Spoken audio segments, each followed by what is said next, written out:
வல்லமையுள்ள நல்ல தகப்பனே, இதுவும் இந்த மாலை வேளைக்காக நாங்க நன்றி செலுத்துறோம். இதுவும் இந்த வாரம் முழுக்க எங்க ஒவ்வொருவரையும் நீங்க காத்துக்கொண்டீங்க. அந்த கிருபைக்காக நாங்க நன்றி செலுத்துறோம். இதோ நாங்கள் நிற்பதும் நிர்மூலமாக இருப்பதும் இந்த சுத்த கிருபை ஆண்டவரே. இதற்காக நான் உங்களுக்கு நன்றி செலுத்துறோம்.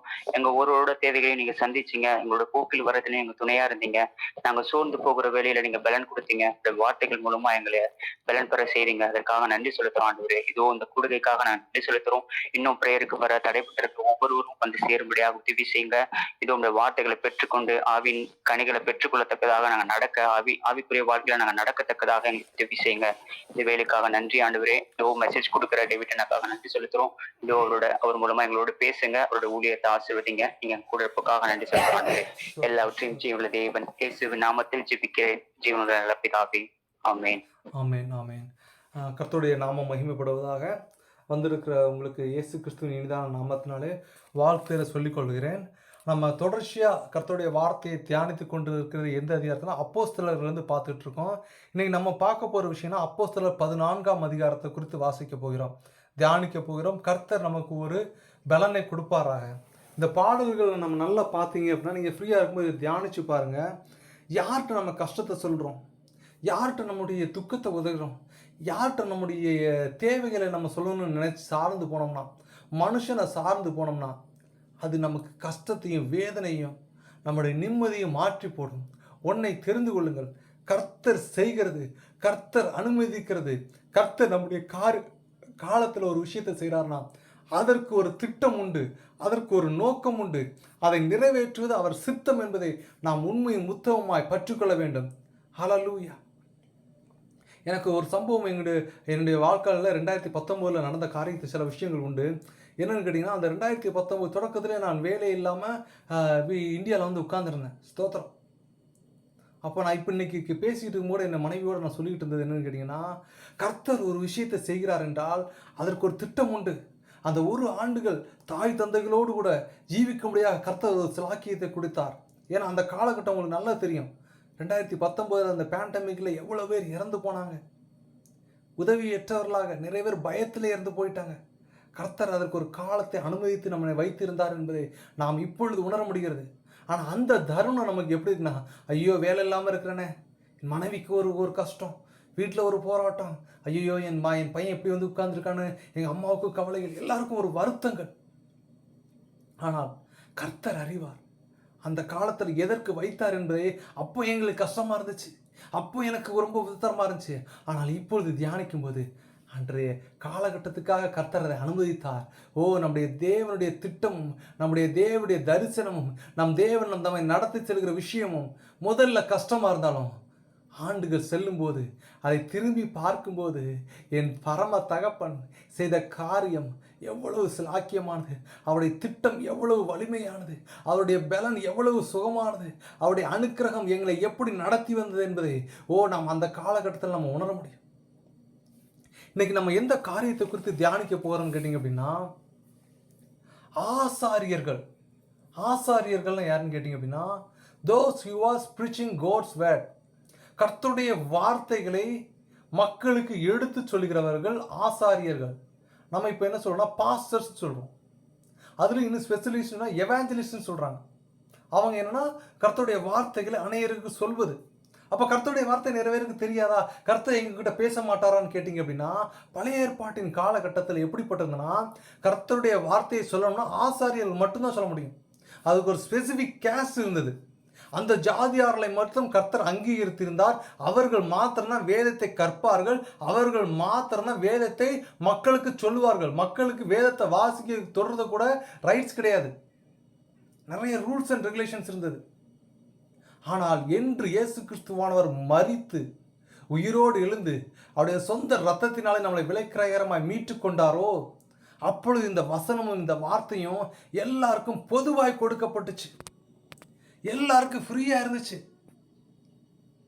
அதனால தான் வசனம் சொல்லுது, கடைசி காலத்திலே கள்ள தீர்க்கதரிசிகளும் கள்ள போதவர்களும் எழும்பி கூடுமானால் தெரிந்து கொள்ளப்பட்டவர்களையும் வஞ்சிக்கத்தக்கதாக அநேக அற்புத அடையாளங்களை செய்வார்கள். தேவ பிள்ளைகளை ஜாக்கிரதையாக இருந்து கொள்ளுங்கள். மாய்மாலமான வார்த்தைகள், நீங்கள் யூடியூப்ஸை போய் பார்த்தீங்கன்னா அவர் பேசுகிறார், இவர் பேசுகிறார். தம்பி கூட எனக்கு நான் லாஸ்ட் டைம் ஒரு லிங்க் கொடுத்துருந்தார். ஒரு ஆவிக்குரிய மனுஷர்கள் ஆவிக்குரிய வார்த்தையை தெளிவாக பேசுகிறாங்க. நிறைய மனுஷர்கள் என்ன பண்ணுறாங்கன்னா, எவ்வளோ சப்ஸ்கிரைபர் வச்சுருக்காங்க, எவ்வளோ வியூஸ் போகுது, அப்போ அந்த குரூப் நல்ல குரூப்னு சொல்லிட்டு உலக பிரகாரமான ஒரு இடுக்கண்களை போய் சிக்கி விழுந்துடுறாங்க. ஜாக்கிரதையாக இருக்கணும். வார்த்தை யார் பேசுகிறான்னு சொல்லி அதை நீங்கள் என்ன பண்ணணும்னா வேதத்தோடு கூட எடுத்து அந்த மனுஷன் சொல்கிற விஷயம் சரியா இருக்கிறதா, என் தேவனை எனக்கு பேசுங்கன்னு ஒரு வெளிப்பாடுகளை நீங்கள் கர்த்தரிடத்தில் கேட்க வேண்டும். வசனம் அதைத்தான் நம்ம தெளிவாக எச்சரிக்கை. கள்ள தீர்க்கதரிசிகள், கள்ள போதர்கள் எழும்பி கூடுமானால் தெரிந்து கொள்ளப்பட்டவர்களையும், தெரிந்து கொள்ளப்பட்டவர்னா யாருன்னு கேட்டீங்கன்னா, இயேசு கிறிஸ்துவ சொந்த ரட்சகரை ஏற்றுக்கிட்டேன், ஏசப்பாவை நான் ஏற்றுக்கிட்டேன், நான் ஜெபிக்கிறேன், நான் வேதம் வாசிக்கிறேன், எல்லாம் கரெக்ட். ஆனாலும் அந்த வலையில் போய் சிக்கிடக்கூடாதுங்கிறத தெளிவாக எச்சரிக்கிறார்.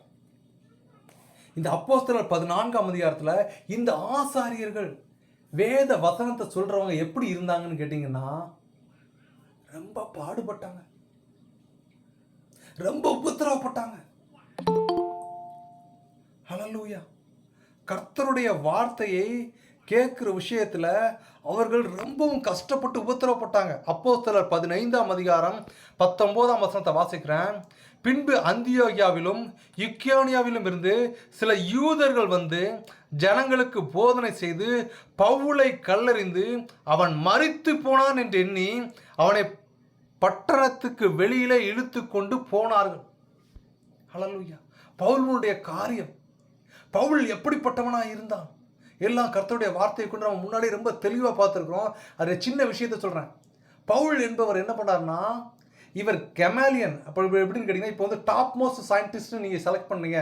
ஃபார் எக்ஸாம்பிள் இந்தியாவில் நீங்கள் பார்க்குறீங்கன்னு கேட்டிங்க அப்படின்னா, யாரை குறித்து அப்துல் கலாம். அப்துல் கலாம் வந்து ஒரு பெரிய சயின்டிஸ்ட் அப்படிங்கிறதுனா, அவருக்கு கீழே நான் வேலை பார்க்குறேன்னா அதை நம்ம ஒரு பெருமையாக பேசுகிறாங்க. நான் அவருடைய குரூப்பில் இருக்கிறேன், அவர் தான் எங்களுடைய தலைவர் அப்படி சொல்லுவது பெரிய ஒரு சந்தோஷமாக இருந்தது. ஏன்னா அவர் ஒரு அச்சீவ்மெண்ட் பண்ணார். உலகத்தை திரும்பி பார்க்க முடியாத ஒரு மிசைல் சாடை வந்து ஒரு பாம் பிளாஸ்ட் பண்ணார்.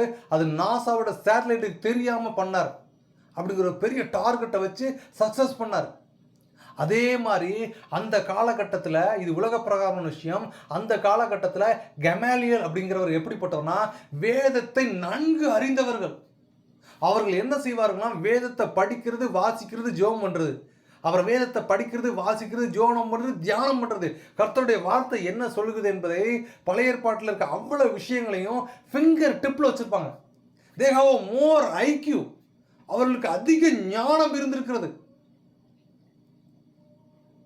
ஏசாயா தீர்க்கதரிசியை பற்றி சொல்லுங்கன்னா, நமக்கு ஒரு பாலகன் பிறந்தார், நமக்கு ஒரு குமாரன் கொடுக்கப்பட்டார், கர்த்தத்துவம் அவர் தோளின் மேல் இருக்கிறது, அவர் நித்திய பிதா, சமாதான பிரபு அப்படின்னு சொல்லிட்டு அந்த வசனத்தை எல்லாம் என்ன பண்ணாங்கன்னா மெமரைஸ் பண்ணி கடன்னு கெமாலியன் என்கிற ஒரு தலைவர் ஒப்புவிக்கக்கூடிய ஒரு திறமை பெற்ற ஒரு மனுஷன். அந்த மனுஷனுக்கு கீழே இருந்து கல்வி கற்றவர் தான் இந்த பவுல். பவுல் இயேசு கிறிஸ்துவை அறிவதற்கு முன்பதாக அவர் என்ன பண்ணினார்ங்கிற விஷயத்தை நீங்க பார்த்தீங்கன்னா, பழைய ஏற்பாட்டை ஒப்பிட்டு பார்த்தீங்கன்னா, the same concept, the same trend, the same writing, nearly ஒரு 80 to 90% எதை பொறுத்து இருக்குன்னா குரானை பொறுத்து இருக்கும்.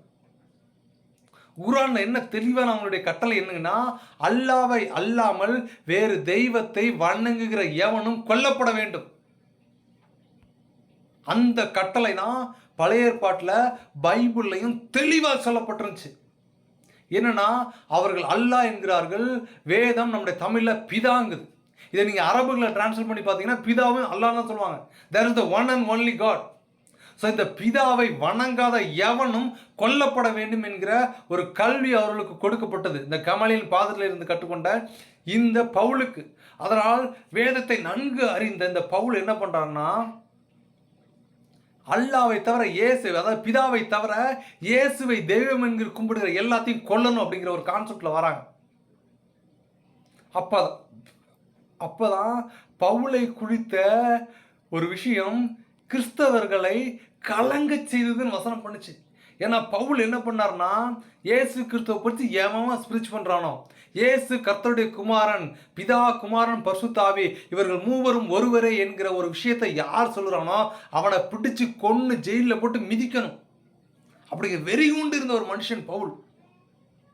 அது மாத்திரம் கிடையாது, அவன் எருசலேமிலும் சுற்று பிரயாணங்களை எல்லா இடத்துலையும் அநேக கிறிஸ்தவர்களை துன்பப்படுத்தி கொண்டு வந்திருந்தான். அவன் பேரை கேட்டாலே பேதுருல இருந்து எல்லா சீடரும் நடுங்குவாங்க. ஏன்னா சிக்கணும் செதைச்சிருவாயா, அவ்வளவு ஒரு வைராக்கியமான ஒரு மனுஷன் பவுல். ஆனால் அப்படிப்பட்ட பவுல் தமஸ்குவுக்கு பிரயாணம் பண்ணி போறான். ஒரு வெளிச்சம் பிரகாசிக்கிறது, கண்கள் மறைக்கப்பட்டவனாய் கையிலாக கொடுக்கிறவ தேடுறான். மதியான வேலையில் அவனுக்கு ஒன்றும் தெரியல, பட்டினியாக போய் கிடக்கிறான். 3 நாள் ஃபாஸ்டிங்கில் இருக்கிறான். அப்போதான் அனனியா என்கிற ஒரு மனுஷன் வருவார். அவர் தன் தலை மீது கண்களை வைத்து தனக்காக ஜெபிப்பார். நான் பார்வை அடைவேன்கிற ஒரு தரிசனத்தை கர்த்தர் அவனுக்கு கொடுக்கிறார். தேவ பிள்ளைகளே, கர்த்தர் சொல்கிறார், உபத்திரவமோ வியாகுலமோ வறுமையோ நிர்வாணமோ நாச மோசமோ எது என் தேவனுடைய அன்பை விட்டு பிரிக்கக்கூடும்?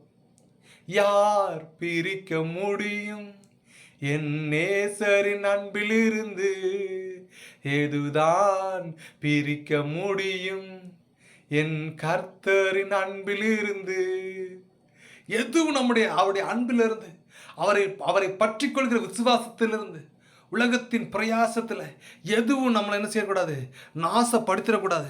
எந்த காரியமும் எந்த உபத்திரமும் எதுவும் எனக்கு இது கிடைக்கலையே, எனக்கு கர்த்தர் இந்த விஷயத்தை செய்யலையே, எனக்கு இந்த காரியத்தை அவர் அனுமதிக்கலை, அதனால் எனக்கு வேண்டாம், நான் இவ்வளவு நாள் ஜெபிச்சிட்டேன், இவ்வளவு நாள் இந்த காரியத்தை நடத்திட்டேன், ஆனால் எனக்கு நான் இவ்வளவு நாள் கேட்டுட்டு இருக்கேன், அது எனக்கு தரமாட்டேங்கிறார், நான் செய்ய மாட்டேன்ப்பா, எனக்கு அது வேண்டாம்ப்பா.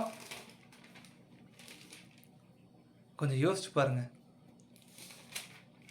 கர்த்தர் ஒரு காரியத்தை அனுமதிக்கிறார் என்றால், கர்த்தர் ஒரு விஷயத்தை நமக்கு கொடுக்கிறார் என்றால் அது சும்மா கிடையாது. அதற்கு ஒரு திட்டம் உண்டு, அதற்கு ஒரு நோக்கம் உண்டு. ஹல்லேலூயா. வசனம் வாசிக்கிறேன், கேளுங்க. பிரசங்கி 3ஆம் அதிகாரம் 11 14 வரை வசிக்கப் போகிறேன். அவர் சகலத்தையும் அதனதின் காலத்திலே நேர்த்தியாக செய்திருக்கிறார், உலகத்தையும் அவர்கள் உள்ளத்திலே வைத்திருக்கிறார். ஆதலால் தேவன் ஆதி முதல் அந்த மட்டும் செய்து வரும் கிரியையை மனுஷன் கண்டுபிடியான். No one can predict what God going to do. எந்த ஒரு மனுஷனும் கண்டுபிடிக்க முடியாது. The scientist is not identify what is happening in the next level. ஆராய்ச்சியாளர்கள் சொல்ல முடியாது இது சம்பவிக்கும், இதுதான் நிச்சயம்னு. The research and the scientists the mostly saying is maybe it happen. ஆராய்ச்சியாளர்களும் விஞ்ஞானிகளும் எதை சொல்வார்கள் என்றால், இது சாத்தியம், இது நடக்கலாம், இது இப்படி இருக்கலாம். ஒரு அனுகூலமாய் தான் சொல்ல முடியுமா? No one can say this is the perfect one. கர்த்தர் செய்கிறதை எந்த மனுஷனும் கண்டுபிடியான். மகிழ்ச்சியா இருப்பதும் உயிரோடு இருக்கிறதில் நன்மை செய்ததுமே அல்லாமல் வேற நன்மையும் மனுஷனுக்கு இல்லை என்று அறிந்தேன். பிரசங்கி சொல்றாரு, என் வாழ்நாள் முழுக்கத்துல மனுஷனுக்கு உதவி செய்கிறதும் நன்மை செய்கிறதும் தவிர வேற எதுவுமே பெருசு இல்லைங்க.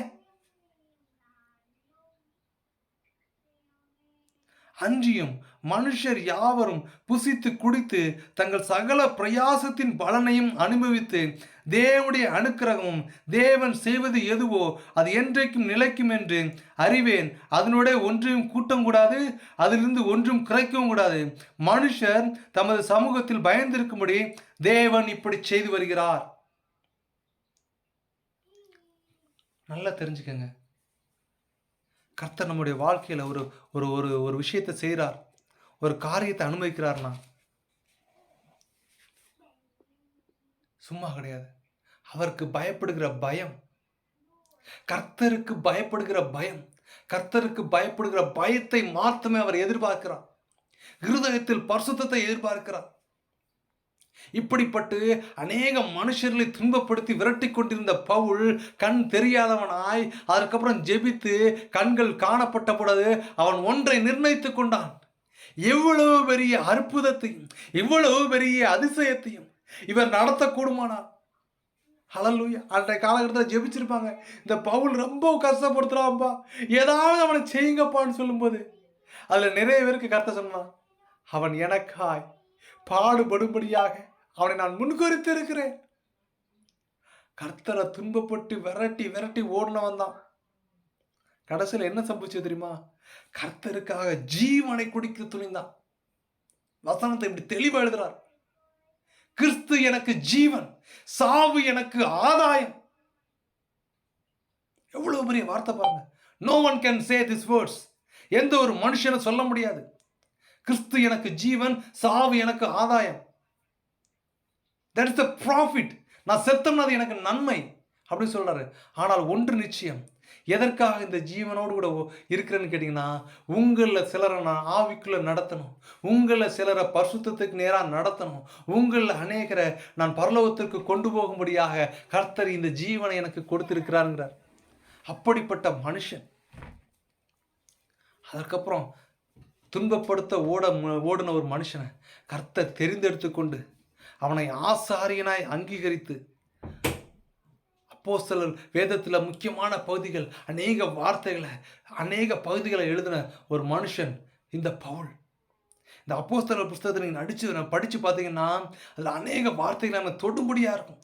எந்த உபத்திரவத்தில், எவ்வளவு கஷ்டத்தில், சாவக்கூடிய கல்லெறிஞ்சு கொன்னுட்டான், செத்துட்டாங்கிற நிலைமையில இழுத்துட்டு கொண்டு போய் வெளியில போடுறாங்க. எழுந்து வந்து தேவனுக்காய் போராடின ஒரு மனுஷன். ஹல்லேலூயா.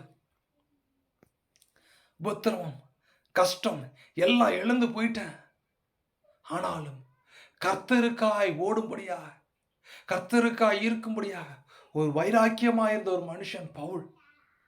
இந்த இடத்துல எனக்கு ஒரு சின்ன சாட்சி வருகிறது. நான் இந்த மினிஸ்ட்ரியை தொடங்கும் போது இது பொருள் ஆதாயத்துக்காக அல்ல, கர்த்தருடைய வார்த்தை சொல்லும்படியாக மாத்திரமே நான் இதை தொடங்கினேன். ஆதியிலே நான் வார்த்தையில் பேச ஆரம்பிக்கும் போது 2 ஆண்டுகள் நான் ஜெபிச்சேன். ஏசப்பா, இந்த வீடியோஸை கொஞ்சம் ரெக்கார்ட் பண்ணி நான் யூடியூப்ஸில் இதில் போட்டுக்கிறேன். எனக்கு நான் என்ன பேசுகிறேன்னு உங்களுடைய ஆவியின் அனற்றுதனாலே நான் பேசுகிற வார்த்தைகள் நான் ஜெபிச்சு முடிச்சதுக்கப்புறம் நிறைய பேர் சொல்கிறாங்க, ஆனால் அந்த வார்த்தையினுடைய இதெல்லாம் நான் பேசணும்னு எனக்கு தெரியலன்னு கேட்கும்போது கர்த்தர் 2 ஆண்டுகள் அனுமதிக்கலை. ஏன்னு யோசிக்கும்போது 2 ஆண்டுகள் கழித்ததுக்கப்புறமா ஒரு அனுக்கிரகம் கிடைத்தது. அப்புறம் யோசித்து பார்க்கும்போது தான் சொல்கிறார் கர்த்தர், உன்னை நான் சில காரியங்களை பக்குவப்படுத்தினேன். முதல்ல கர்த்தருடைய வார்த்தையை பிரசங்கிக்கா, ஆவிக்குள்ள வந்து பரிசுத்தத்தில் நடந்து கர்த்தருக்கு வைராக்கியமாக ஓடும்போது எனக்கு எப்படி இருக்குன்னா ஒரு எரிச்சல், ஒரு கோபம். அப்புறம் ரொம்ப ரொம்ப ஹார்ஷாக மெசேஜ் இருக்கும். ரொம்ப ரொம்ப வலுக்கட்டம் வைராக்கியமாக பேசுவேன். எனக்கே நாட்கள் செல்ல செல்ல, அதுவும் போனால் ஜெபிச்சுக்கிட்டு இருக்கும்போதே கர்த்தர் காண்பிப்பார் சில காரியங்களை. அது பொசுக்குன்னு ஆன்லைன் மீட்டிங்கில் அப்பவுமே சொல்லிடுவேன், பேரை சொல்லிடுவேன். இதனால் நிறைய மனுஷர்கள் தொடக்கத்திலேருந்து வந்தவங்கெல்லாம் அப்படியே போக ஆரம்பிச்சிட்டாங்க. அதுக்கப்புறம் கர்த்தர் பக்குவம் கொடுத்ததுக்கப்புறமா தான், என்னை பக்குவப்படுத்தினதுக்கு அப்புறமா தான் பவுலை போல சில காரியங்களில் அடிக்கப்பட்டு, நொறுக்கப்பட்டு, உடைக்கப்பட்டு கர்த்தருடைய காரியத்தில் ஓடும்படியாக கர்த்தர் சில காரியத்தை மனுஷர்களுக்கு அனுமதிப்பார், மனுஷிகளுக்கு அனுமதிப்பார். எனக்கு இந்த காரியம் உடனே நடக்கலாம், ஒன்று தெரிஞ்சுக்கங்க, கர்த்தர் அந்த காரியத்திற்கு நம்மை பக்குவப்படுத்துகிறார். ஹல்லேலூயா. இதே மாதிரி நான் காலேஜ் முடித்ததுக்கப்புறம் சில நாட்கள் எம்எஸ்சி முடித்ததுக்கப்புறம் ஒரு 6-7 மாதங்கள் இந்தியாவில் இருக்கும்போது அந்த டயத்தில் மினிஸ்ட்ரிஸ்க்கு நிறைய பேர் கூப்பிட்டாங்க. அவர்களோடு போகும்போது அவர்கள் எல்லாமே ஓல்டு பீப்புள். தே அப்படியே முழங்காலில் நின்றுட்டாங்கன்னா 2 மணி நேரம் 3 மணி நேரம் நின்று ஜெபிப்பாங்க. அவங்களோட கூட எல்லாம் போய் ஜெபக்கூடத்தில் போய் பார்த்தீங்கன்னா அங்கே ஒருத்தர் 2 பேர், நானும் என்னுடைய நண்பர் ஒருவர், இப்போ அவரும் ஊட்டியில் ஒரு கவர்மெண்ட் ஜாப்பில் இருக்கிறார், அந்த சகோதரரும் என்ன முழங்கால் போடுவோம். எங்கள் 2 முழங்கால் நிற்காது, லபக்குன்னு போய் சாஞ்சி ஒரு ஸ்கூலில் தான், ஏதாவது ஸ்கூலில் தான் சண்டே மாதிரினா சாட்டர்டே மாதிரி ஒரு ப்ரேயர் வைப்பாங்க, ஃபாஸ்டிங் ப்ரேயர்னு. அவர்கள் அந்த முதியவர்கள் கர்த்தருக்காக நேர் முழங்கால் நிறுத்தி அழுவாங்க, தேசத்திற்காக அழுவாங்க, பட்டணத்திற்காக அழுவாங்க, தங்களுடைய நண்பர்களுக்காக அழுவாங்க, ஒவ்வொரு பேரை சொல்லி ஜெபிப்பாங்க. நாங்கள் 2 யூத் இல்லை, லபக்கட்டின்னு சாஞ்சி அதில் உட்காந்துக்குவோம். அது மாத்திரம் கிடையாது, சில ஊர்களுக்கு மெசேஜ் சொல்லதுக்காக போவோம். எஸ்பெஷலி என்னுடைய வில்லேஜுக்கு ஒரு மினிஸ்ட்ரிக்காக ஒருத்தவங்க கூட்டு வந்துட்டாங்க. வாகனம் நிறைய ஒரு 10-15 பாஸ்டர்ஸ், எல்லாமே ஓல்டு பீப்புள்ஸ். ஸ்ட்ரீட் மினிஸ்ட்ரிக்கு போகிறோம். அப்போ எப்படின்னா இந்த ட்ராக்ஸ் எல்லாம் எடுத்துகிட்டு ஒவ்வொரு வீட்டில் போய் கொடுத்துட்டு இருக்கோம். நான் ஒருத்தரோடு கூட போயிட்டேன். ஊரில் ஒரு மனுஷன் ஒரு பாஸ்டரை செவுட்டில் அடிச்சிட்டாங்க பல்லேர்னு. செவுடு வந்து பார்த்தீங்கன்னா அப்படியே செக்க செவேர்னு செவந்து 5 விரலும் பதிஞ்சிருக்கு. எங்கள் ஊர் ஆலயத்துக்குள்ளே தான் அந்த வாகனத்தை சிஎஸ்ஐ சர்ச்சுக்குள்ளே வாகனத்தை நிறுத்திட்டு போயிருக்கோம். வந்தோடனே எனக்கு பார்த்த உடனே எப்படின்னா, எனக்கு ரட்சிக்கப்பட்டிருங்க, கர்த்தருக்குள்ள இருக்கிறேன், ஆனாலும் ஒரு வைராக்கியம். எப்படி நான் இவன் அடிக்கலாம், அந்த மாம்சீகம் எப்படி இவன் அடிக்கலாம், அவனை நான் சும்மா விட மாட்டேன். நான் யார் தெரியுமான்னு போகும்போது, நான் ஏதாவது பண்ணணும்னு சொல்லும்போது, அங்கே மற்ற பாஸ்டர் ஒரு 10-15 பேர் அந்த பாஸ்டர் சுற்றிட்டு என்ன சொல்லி ஏங்கினாங்க தெரியுமா? எனக்கு இன்னும் அந்த அந்த அந்த இன்சிடெண்ட்டை நான் பார்த்துக்கிட்டு இருந்தேன். நான் ஏதாவது பண்ணுறேன், நான் போகிறேன், கொஞ்சம் நில்லு தம்பின்னு சொல்லிட்டு, நாங்கள் பேசுகிறோம், கொஞ்சம் நில்லு தம்பின்னு சொல்லிட்டு, அவர்கள் மித்த 10 பேர் என்ன சொன்னாங்க தெரியுமா? எனக்கு இந்த அடி கிடைக்கலையே, என்ன யாருமே அடிக்கலையே, நான் போய் ட்ராக்ஸ் கொடுத்தேன், என்ன ஒருத்தம் கூட இந்த அளவுக்கு அடிக்கலையேன்னு அடி வாங்கின பாஸ்டருக்கு ரொம்ப சந்தோஷம். அவருடைய முகம் என்ன பண்ணுறா, கண்ணனாவே இருக்கு. அவர் முகமும் அவருடைய இருதயமும் ஒரு பூரிப்பாய் சந்தோஷமா இருக்கிறது. ஊழியம் எப்படிப்பட்டதா இருக்க வேண்டும் என்றால், என் தேவனுக்காக சாவதற்கு நான் துணியணும். இப்போ ஏதாவது ஒன்று செஞ்சுட்டாங்கன்னா உடனே 10 பாசல் சேர்ந்துக்கணும், உலக பிரகாரமாக கான்டாக்டை பிடிக்கணும், அகெயின்ஸ்டாக போய் நிற்கணும். வேதம் நமக்கு அதை சொல்லவில்லை.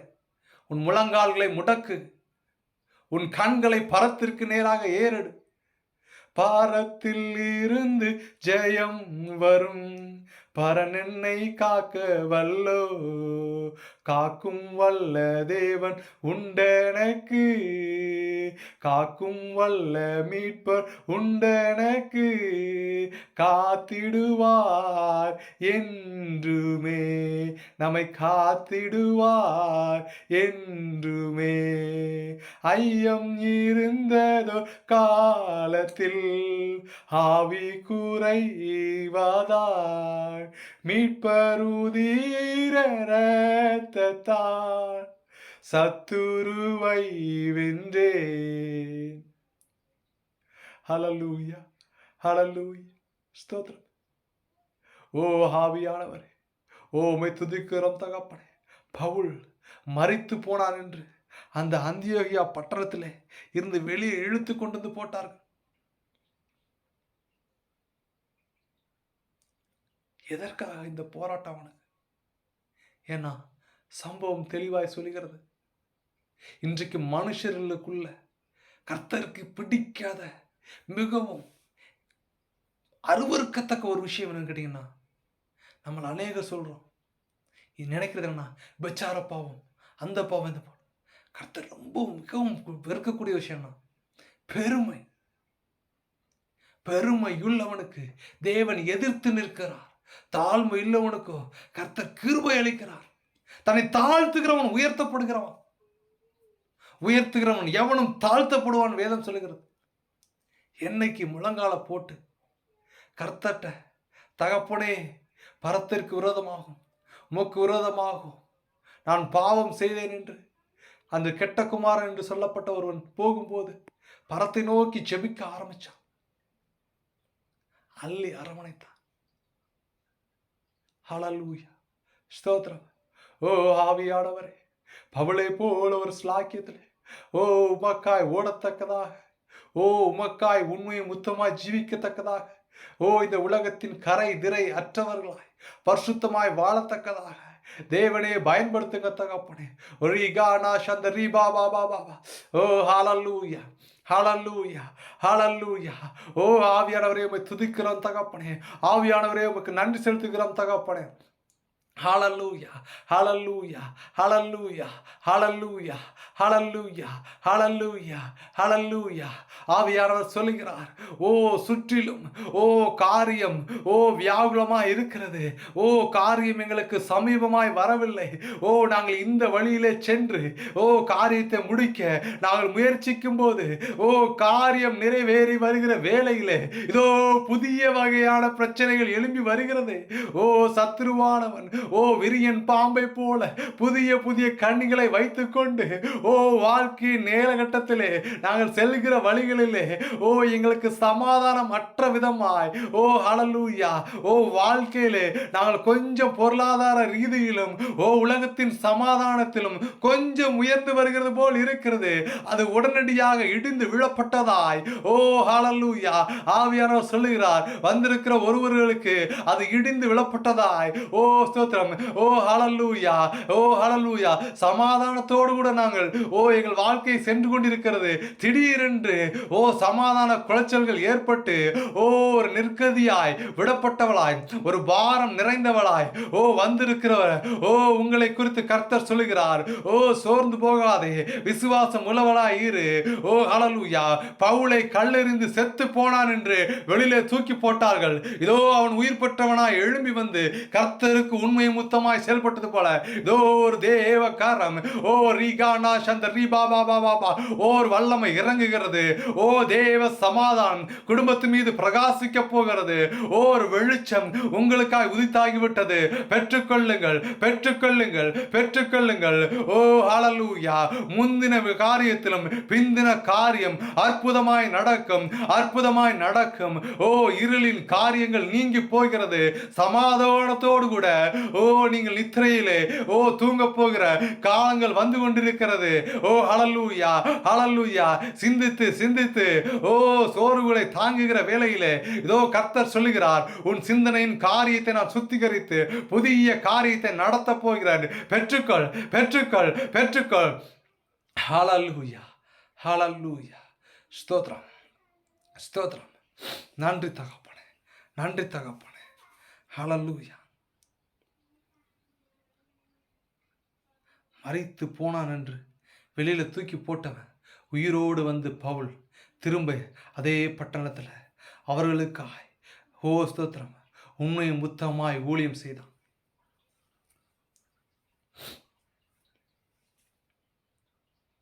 பவுல் யோசிச்சிருக்கலாம், என்ன இப்படி எரிச்சிட்டாங்களே, அவன் நான் சும்மா விடக்கூடாது. என் தேவனே, நீர் ஒரு கட்டளையை கொடுத்து இவர்களை அழிக்கணும்னு அவன் சொல்லியிருந்தோம்னா உடனே ஒரு தூதனை கருத்துக்கு கொடுத்து அந்த பட்டணத்தையும் அந்த விஷயத்தையும் அழிக்க முடியும். ஆனால் அது அல்ல அவர்கள் விரும்புவது. தேவன் விரும்புகிறது மன்னிக்கக்கூடிய ஒரு சுபாவம். எதை செய்தால் தெரியும், சில காரியங்கள் சம்பவிக்கும் போது தெரியும். ஆனால் கர்த்தர் சொல்லுகிறார், அமைதியாயிரு அமைதியாயிரு. சுபாவம் மாற மன்னிக்கக்கூடிய ஒரு சுபாவம் தான் தேவனுடைய சுபாவம். உலகத்தின் காரியத்தில் வைத்துக்கொண்டு நான் கட்டுப்பாடுகளுக்குள்ளே கொண்டு வருகிறேன்னு நினைச்சேன்னா ஒன்றும் காரியம் நடக்காது. கட்டுப்பாடுக்குள்ளே கொண்டு வரணும்னு நினச்சேன்னா மரணம் சம்பவிக்கும். யார் கட்டுப்படுத்த வேணும், மனுஷனை என் கைக்குள்ளே வைக்கணும், என் கண்ட்ரோலில் தான் இருக்கணும்னு நினைக்கிறாங்கன்னா மரணம் அந்த குடும்பத்தில் சம்பவிக்கும். கர்த்தர் சொல்லுகிறார், தேவ பிள்ளைகளை சோர்ந்து போகாதிருங்கள். இஸ்ரவேலுக்கு விரோதமான குறி சொல்லுதலும் யாக்கோவுக்கு விரோதமான மந்திரமும் இல்லை, யாக்கோவுக்கு விரோதமான மந்திரமும் இல்லை. சோர்ந்து போகாதிருங்கள். ஹல்லேலூயா ஸ்தோத்திரம்.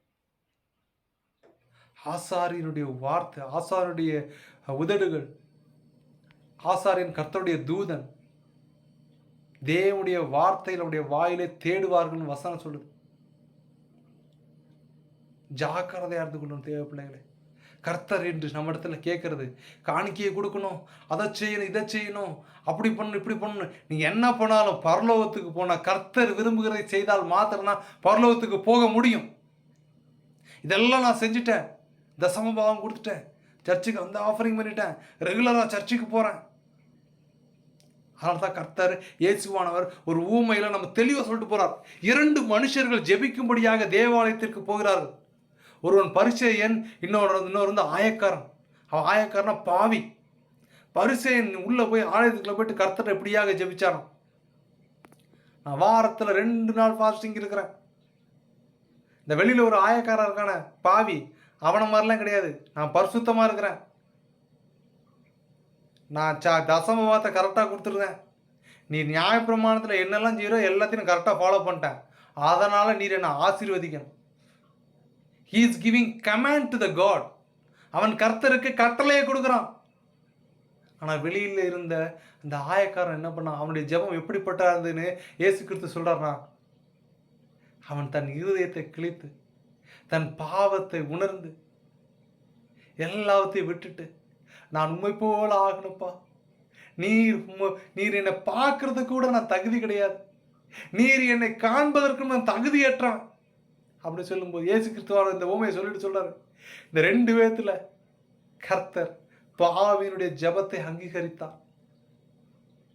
இதுல இருந்து கர்த்தர் நம்ம சொல்றது என்னன்னா, என்னைக்கும் கர்த்தர்ட்ட கமாண்டோ கட்டளையோ போடக்கூடாது.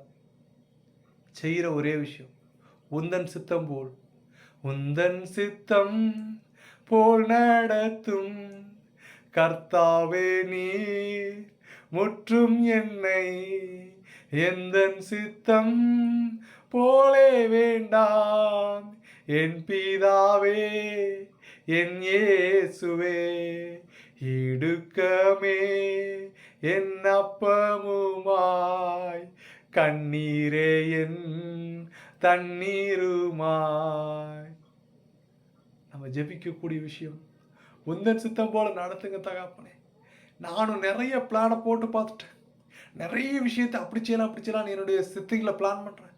ஆனால் சம்பவிக்கிறது வேறு விதமாக இருக்கிறது என்கிற வேளையில் கதா பிதாவை இந்த காரியத்தையும் பவுலை போல நாங்கள் உமக்கு உண்மையும் முத்தமாய் ஊழியம் செய்யும்படியாகும், பரிசுத்தத்திலே பலப்படும்படியாகும், தேவனே காரியத்தை நடத்தும்படியாகவும் செபிக்கிறேன் தகப்பனே.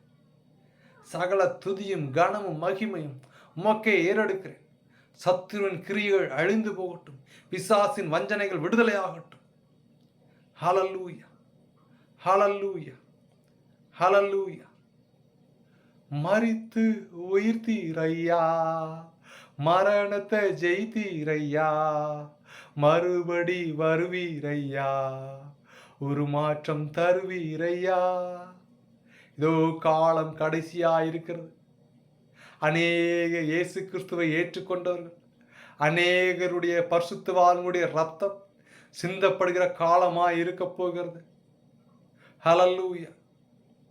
புதிய புதிய சட்டங்கள் எழும்பி, ஹல்லேலூயா, ஹல்லேலூயா, அவர்கள் திரள் கூட்டமாய் எழும்பி தேவனை விசுவாசிக்கிறவர்களும் தேவனை பற்றி கொள்கிறவர்களும் தலைகளை துண்டம் பண்ணுகிறதையும், அவருடைய ரத்தம் பூமியிலே சிந்தப்பட போகிற காரியங்கள் அதிவிதமாய் சம்பவிக்க போகிறது.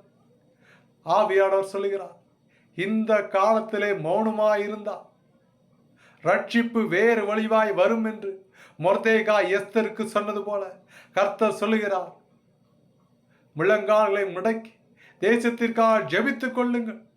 தேசத்தில் நடக்க போகிற காரியங்கள் மிகவும் பயங்கரமாய் இருக்க போகிறது. ஹல்லேலூயா. தேசத்தின் காரியங்கள் மிகவும் உபத்திரவமாய் வருகிற காரியங்கள் நம்முடைய தேசத்திலே பற்றி எரிய போகிறது. ஜெபித்துக் கொள்ளுங்கள். கர்த்தர் அதை அனுமதிக்கிறார். நெருக்கங்கள் வரப்போகிறது, உபத்திரவங்கள் நேரிடப் போகிறது. அநேக பரிசுத்தவான்களுடைய ரத்தங்கள் சிந்தப்படுகிற காலமாய் இருக்கிறது. வெளிப்படுத்துகிற விசேஷம் தெளிவாய் சொல்கிறது, இனி எவ்வளவு காலம் நீர் அமைதியாய் இருப்பீர், உடைய பரிசுத்தவான்களை குறித்து அவருடைய ரத்தத்தை குறித்து நீர் நியாயம் தீர்க்க மாட்டீரோ என்று பரிசுத்தவான்களுடைய ரத்தம் பூமியில இருந்து கூக்குரல் இட போகிறது. ஹல்லேலூயா. நான், என் குடும்பம், என் தேவைகள் எல்லாவற்றையும் நீங்கள் இரண்டாவதாக வைத்துவிட்டு நம்முடைய தேசத்திற்காக முழங்கால்களை முடக்கி ஜெபிக்க ஆரம்பித்துக் கொள்ளுங்கள். ஓ, செய்திகள் மிகவும் விரைவாய் பரவப் போகிறது. ஓ ஹalleluya. குமாரனே, ஓ மரணத்திற்குள்ளதாக போகிற பரிசுத்தவான்களுக்காக ஜெபிக்கிறேன் தகப்பனே. ஓ, பரதேசிலே அவருடைய பலன்கள் மிகுதியா இருக்கட்டும். ஓ, அந்த குடும்பங்களின் தேவைகள் சந்திக்கப்படட்டும் தகப்பனே. ஓ, கணவரை இழந்தவர்களாய், ஓ ஹalleluya, குழந்தைகளை வைத்துக் கொண்டு, ஓ ஹalleluya, அவருடைய மனைவிகள் ஓ திக்கற்றவர்களாய் திரிகிற வேளையிலே இதோ தேவனே ஒரு அங்கீகாரத்தை கொடுத்து அவருடைய தேவைகளை சந்தித்து இந்த காரியம் சம்பவிக்கும் என்று வேதத்திலே சொன்னது என் தேசத்திலே தொடங்க போவதற்காக என் தேவனை துதிக்கிறேன். ஓ ரீகானா சந்த ரீபாபா, ஓ வல்லமை நிறைந்தவர் மகிமையான காரியத்தை எங்கள் தேசத்தில் இருந்து செய்ய போவதற்காக துதிக்கிறேன் தகப்பனே. ஓ ஹalleluya, ஹalleluya, ஹalleluya, ஹalleluya, ஹalleluya, ஹalleluya, ஹalleluya. அநேகர் கல்லெறியப்பட போகிற அந்த காரியத்திலே என் தேவனே என் தேசத்தை சுத்திகரித்து அவருடைய ரத்தத்தின் நிமித்தமாக எழுப்புதல் என் தேசத்தில் இருந்து புறப்பட போவதற்காய் என் தேவனை துதிக்கிறேன். இந்த தேசத்தில் இருந்து ஓ இந்த உலகத்திற்கு ரட்சிப்பின் காரியங்கள் பரம்பி செல்ல போகிற அந்த காரியத்திற்காக தேவனே துதிக்கிறேன். ரீகானா சந்த ரீபாபா, ஓ எழுப்புதல் எழுப்புதல் எழுப்புதல் தேசத்தில் பற்றி எரிய போகிறது. ஓ ஹalleluya. இடி முழக்கங்கள் அநேக இடங்களில் முழங்க போகிறது. பரிசுத்தவான்கள் எழும்ப போகிற காரியங்கள் நிறைவேறி வரப்போகிறது. ஓ உலக பிரகாரமான மாய்மாலமான காரியங்களுக்கு கட்டளைகள் இடப்பட்டு, ஓ பூட்டுகள் போடப்பட்டு, ஓ வேஷம் தரிக்கிற அநேக கள்ள தீர்க்கதரிசிகள் ஓ ஹalleluya இதை விட்டு ஓட போகிறார்கள். உண்மை முத்தமுமான ஓ ஊழியக்காரன் ஓ கர்த்தருக்காய் இரத்த சாட்சியாய் மறிக்க போகிற அந்த குடும்பத்திற்காக தேவனே உம்மை துதிக்கிறேன். ஹalleluya, ஹalleluya. குமாரனே, நீரே காரியத்தை அறிவீர். உடைய ரட்சிப்பு எங்கள் தேசத்திலிருந்து எழும்பி எரியட்டும் தகப்பனே. ஹalleluya. பவுலை போல அநேக பவுல்கள் எழும்ப போகிற ஓ காலமாய் இது இருக்கிறது. ஹalleluya. ஸ்தோத்திரம், ஸ்தோத்திரம். ஹalleluya, ஹalleluya. ஸ்தோத்திரம். நன்றி தகப்பனே. வந்திருக்கிற ஒரு ஆத்துமாக்களுக்காகவும் ஜெபிக்கிறேன் தகப்பனே. வேலடைத்து பாதுகாத்துக் கொள்ளுங்க. அநேக வியாகுலங்கள், அநேக போராட்டங்கள், நிம்மதியின்மை எல்லா காரியத்திலிருந்து விடுதலையை போட்டு ஓ எங்கள் உற்றார் உறவினர் நண்பர்களுக்காக நாங்கள் எங்கள் முழங்கால்களை முடக்கி அவருடைய ரட்சிப்புகளுக்காக ஜெபிக்கும்படியாக நீர் எங்களை பயன்படுத்துங்க தகப்பனே. ஓ உண்மையை சார்ந்திருக்கிறோம். எல்லா காரியத்திற்கும் எங்களை பத்திரப்படுத்துங்க தகப்பனே. ஓ ஹalleluya. கர்த்தர் சொல்லுகிறார், ஆவியானவர் சில காரியத்தை காண்பிக்கிறார். கழுதை மேய்க்கும்படியாக போன சவுலை ராஜாவாக தைல குப்பியை கொண்டு அங்கீகரித்து உயர்த்தினது போல வந்திருக்கிற சில ஒருவரை ஆவியானவர் காண்பிக்கிறார். நான் ஒண்ணுமில்லை, என்கிட்ட ஒண்ணுமே இல்லை, நான் எப்படி இந்த காரியத்தை செய்யறது நீ ஏங்குகிறவில்லை. கர்த்தர் சொல்கிறார், உன் மீது ஒரு பட்டாடையை தரித்து உன்னை நான் என்னுடைய கழுதையாக தேர்ந்தெடுத்து கொண்டேன். உன்னை நான் உயர்த்துவேன். நீ எனக்காய் ஓ என்னுடைய வார்த்தைகளை பிரசங்கிக்க போகிறாய். நீ எனக்காய் ஓ என்னுடைய வார்த்தைகளை உன் வாயில இருந்து ஓ சாட்சியாய் சொல்ல போகிறாய். நான் உன்னை அபிஷேகம் பண்ணிவிட்டேன். ஓ இது மனுஷனால் அல்ல, இது தேவனால் உண்டானது. ஓ என்னுடைய வார்த்தையை நீ பிரசங்கிக்க ஓ எழும்பி பிரகாசித்து போக போகிறாய். ஓ உன்னை நான் முக்காடிட்டு என்னுடைய அபிஷேக தைலத்தினாலே உன்னை நிறைத்து விட்டேன் என்கிற ஒரு தரிசனத்தை காண்பிக்கிறார். சகோதரியே, பெற்றுக்கள் பெற்றுக்கள் பெற்றுக்கள் பெற்றுக்கள் பெற்றுக்கள் பெற்றுக்கள். உன் வாயிலிருந்து ஓ ஸ்தோத்திரம் கர்த்தருடைய வார்த்தை அக்கினி மயமாய் ஓ எழும்புகிற ஒரு தரிசனத்தை காண்பிக்கிறார். ஓ பெற்றுக்கள், ஓ பெற்றுக்கள் பெற்றுக்கள் பெற்றுக்கள் பெற்றுக்கள். இது அநேகருடைய இருதயத்தை குத்தி கிழித்து அவளை ரட்சிப்புக்கு நேராய் திருப்பும்படியாக கர்த்தர் உன்னை பயன்படுத்த போகிறார். பெற்றுக்கொள் சகோதரியே. ஹalleluya. ஸ்தோத்திரம். நன்றி தகப்பனே, நன்றி தகப்பனே. வந்திருக்கிற ஆத்துமாக்களுடைய கருத்தில் ஒப்புவிக்கிறேன். நீரே பலப்படுத்துங்க. சகல துதியும் கனமும் மகிமையும் உமக்கு ஒருவருக்கே உண்டாகட்டும். எங்கள் ஆண்டவரும் இரட்சகருமாய் இயேசு கிறிஸ்துவின் நாமத்தில் ஜெபங்களும் ஜீவனுள்ள பரம தகப்பனே. ஆமேன், ஆமேன், ஆமேன்.